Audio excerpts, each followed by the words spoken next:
Finally, after a month and a half, we actually have a roadmap for Mount and Blade 2 Bannerlord and what we can expect from Tail Worlds, and boy, does it look good. Today's video we're going to be looking at both the single and multiplayer and what is to come for the next few months of the game. So without further ado, let's hop in a time machine into the future of Mount and Blade 2 Bannerlord. Let's start with the multiplayer, as there's of course a bit less to go through here. There's going to be more fixes coming in the next few weeks, and I'm sure every player has experienced their fair few crashes and server issues when trying to get into games. Tail Worlds have done a great job so far when it comes to sorting out issues, because when it first came out, the multiplayer was a mess. It still has some problems, but it is well on its way to become a stable experience. Furthermore, one of the smaller things coming out soon is the anti-cheat integrations. Mount & Blade has never really been a game rampant with cheaters, but I have noticed a few here and there. I'll let you into a bit of a secret. I was actually offered $1,000 just to promote a website at the start of a video selling Bannerlord cheats, which, I mean, it's an alright amount of money, but why would you go to someone that obviously loves the game? And maybe I should have taken it. But Tail Worlds are aware of all the cheaters and specifically that guy. But hey, no one cares about fixes and patches. You all want to hear about new content, and yes, there's definitely some new stuff coming very soon to the multiplayer. You're going to be able to find and add players that you've recently played with and been in games with. Furthermore, the biggest update that I can't wait for is the ability to actually form clans in game. If this is anything like Warband, hopefully there'll be some extra profiles, servers, and perhaps since they're specifically saying they're working on clan integration, maybe it'll go a bit deeper with things like ranking and sigils and all that good stuff. If you stick around the channel once the clan stuff comes out, you may see something from me about the relaunch of, you know, the good old days. You know, when I actually started this channel for fun and I just recorded clan battles.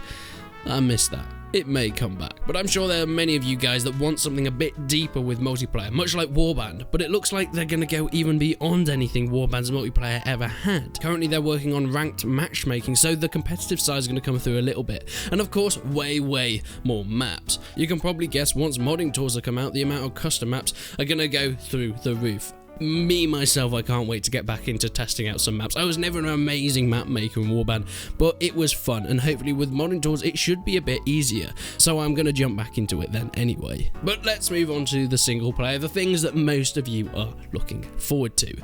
With kingdoms and politics, Tail Worlds have now added the ability to create a kingdom without doing the main storyline, which is a bit of a lifesaver. I loved in Warband how you could just capture a castle and bam, there you have it, your own kingdom. You can name it and then you can rule the land from there. There's a little bit of a pain having to go through Bannerlord's storyline in order to actually create the kingdom, so I'm glad they're sort of taking that out. Alongside that, there's also been adjustments to decisions for declaring wars and making peace, and the politics within the kingdoms in general. More perks are being added in and balancing with the skills and effects. Not only are new balances and features coming in throughout the storyline, but it's also being expanded. New quests are being implemented in order to delve deeper into the politics and factions of Calradia. There are a few more minor details being added to the campaign, so let's have a quick fire mode. More main storyline content is coming. Consequences for executing lords, so don't do it, is a bit naughty. Map conversion improvements. There's also hideout improvements, I guess not just bug fixes but actually additions to it. Simulating health with kingdom strength as well, clan resources, and of course more bug fixes. But in terms of combat, there's of course going to be some massive improvements. It's alright at the moment, but there are things that can be fixed. The AI is going to be improved, how they handle themselves, but also how they're controlled by you, the player.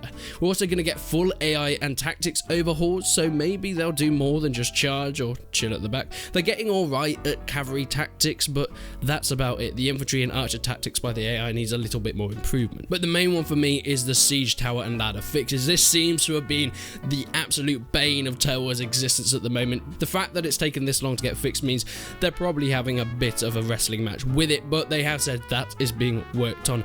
The amount of pain and stress that is being trying to get into a castle, even against an army half your size, but then you guys just get slaughtered due to the AI not wanting to go up ladders or siege towers. I'm so glad that's being fixed.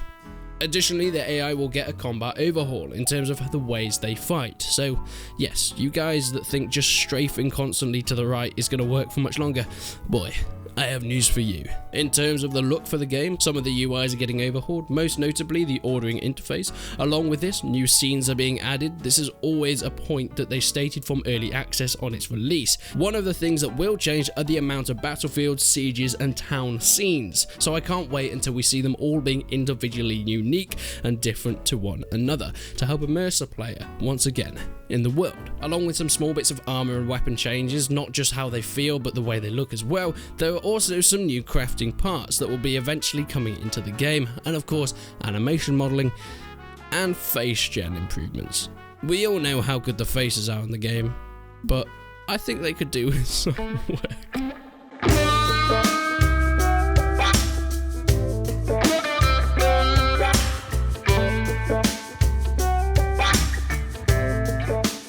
And this is it. The bit I could not wait for, and perhaps the reason that I'm making this video.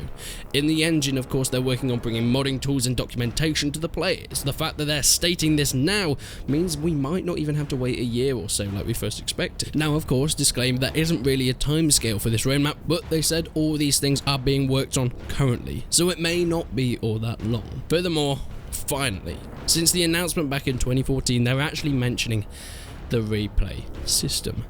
It was teased in a trailer way back, but they haven't really spoken of it since, and I was getting a little bit worried.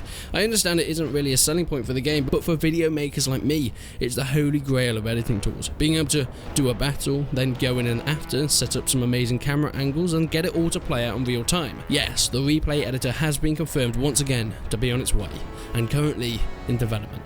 I am really happy with these notes and this roadmap, teasing what we can expect from the future from Taleworlds. It lets us breathe a sigh of relief. Some features that you perhaps wanted that weren't in early access have not been forgotten. Things like, for me, clans, modding tools, and that pesky replay system. But they're all on their way, and be sure I'm going to cover it all on this channel, so make sure you stick around if any of it interests you. But thank you so much for watching. Please subscribe to the channel if you haven't already. It's incredible how we've already hit 110,000 subscribers in such a short amount of time since that 100k target. So the next challenge, I guess, is 150,000 subscribers.